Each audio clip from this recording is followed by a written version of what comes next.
More than 100 trucks are currently blockading the N4 highway between Hoedspruit and Komatipoort out in Mpumalanga. Well, this as the truckers affiliated to Motor Transport Workers Union have down tools over issues on their provident fund after part of their company, Isuzu Carriers, was sold to another entity. Now, the trucks were transporting chrome from the Steelpoort mine to Mozambique, and the strike follows the death of two drivers whose families claim they did not receive payouts from the provident fund. All right, let's get the latest from our reporter who's been following this story for us, Tumelo Machoho. Tumelo, when we spoke a short while ago, the drivers were still blockading the N4. What's the latest in the area now?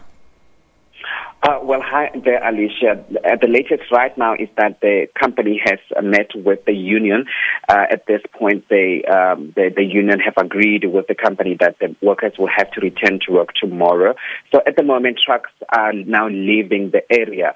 So there's like a traffic leaving that area of Hoedspruit heading towards Nelspruit area, and also trucks that were also blockading on the other side. They're heading back. They're heading to the north part of the province. They're heading to Maputo, Mozambique, where they are expected to deliver chrome, which is the fact that the transportation that they normally do. But the protest started at the early hours of this morning at around 6 o'clock. That's when they started with blockading the road to the N4 route, the busy N4 route that's linked between Hoedspruit and Komatipoort. On the N4, the truck drivers, they're demanding that the company pay them the provident fund and also the tax money, and they want that money to be distributed to the right agencies. They're saying that the company does deduct money from them, but the money doesn't go to the right agencies. All right. Now, Tumelo, earlier on you also said that the former employer was actually refusing to speak to you or have any comments with regards to what's happening now. Then who's handling this saga? I mean, I hear that you're saying that the unions are very pivotal in making sure that the members are going to and fro with their protest action. Well, the company, half of Isuzu Carrier is owned by Innovation Staffing Solution. So that company is the one that is actually at this point dealing with the situation, and that's the company that is actually in talks with the union. That company, we spoke to the MD of the company, and he told us that, you know what, they understand that the people have they're down tools, and then they went on a protest, but that they saying that they were not aware that the money have not been deducted from the people's salary. So they're saying that they will investigate the issue, but they say that the matter will be resolved very, very soon. So they're saying that they will engage with the union, they will engage with different departments to make sure that those monies, they go to the right departments.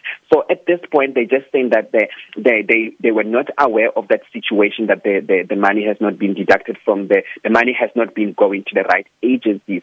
So they're saying that they will investigate that, and they say that they are saying that even though two people died and they couldn't get their provident fund, they're saying that they have not heard of any of those cases.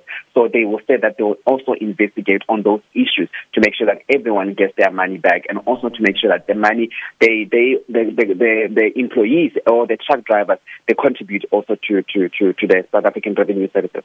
Look, Tumelo, were these protesting drivers actually laid off when this sale occurred? No, the two truck drivers that they actually died. One of them died in an accident, actually driving one of their trucks. So he died in an accident driving one of the trucks, and also the other one got sick, so he died. So about 2 months ago, actually, that's when the union and also some of the employees started actually noticing that, you know what, we've been paying the money to SARS, and also we've been paying the money to Provident Fund, but we're not getting any money because one of the wives of one of the gentlemen that died in a car in a truck accident went to the company and said she needs the Provident Fund for the family. So the family, they were turned back to saying that there's no provident fund from the company. So they went back to the company and asked for a provident fund. So even some of the workers, they said that they contributed. They actually had to contribute money so that it can go to the family because they knew that the family were struggling. And that's when they started actually noticing that the money has not been withdrawn from. They had not been going to the right agency, despite being deducted from them. And also the fact that some of them have been getting letters from the South African Revenue Services to say that they need to contribute to SARS and to the tax, and then saying that, but they knew that they've been contributing because in their payslip it does reflect that they are actually contributing, but the South African Revenue Services and the Provident Fund saying that the money is not coming to them. All right, so Tumelo will wait for further developments on that story. That is Tumelo Machogo, our reporter out in Mpumalanga, where 100 trucks have now blocked the N4 all day in protest over their provident funds that haven't been paid after their former employee had sold parts of the company.